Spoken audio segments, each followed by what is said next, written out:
Ang daming negative comments na nagalit na kay PBBM. Bakit daw tinanggal si General Torre? Oo. Marami tayong bagay na hindi alam at not for public's consumption. Oo. So yung judgment ng presidente, may pinaguhugutan yan. May pinanggalingan yan. Hindi trip-trip lang ng presidente, wait, ayaw ko na sa'yo ha, tanggalin kita. Oh, hindi naman ganun yun. May batayan Oo, yan. oo. Effective siya ngayon, pero nakikita ni Pangulong Bongbong Marcos na baka mas effective siya sa ibang Ibang direksyon. direksyon na kailangan ng Pangulo ang kanyang expertise. Kung pagbabasehan natin yung sinabi ni si Claire Castro na mayroong posisyon na tanging si General Torre lamang Ang makakagawa. ang makakagawa ng posisyon na yun.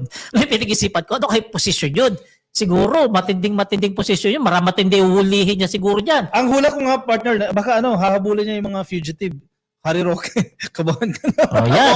Ako, para magkaroon ng win-win solution sa nangyari, no? I-appoint ni Pangulong Bongbong Marcos. Sana, no? As anti-corruption czar, si General Torre.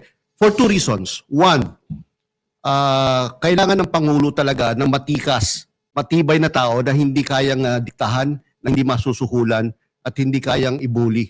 Hindi titiklop. Hindi titiklop no, sa pressure o sa pambubuli ng mga matataas na tao. Correct.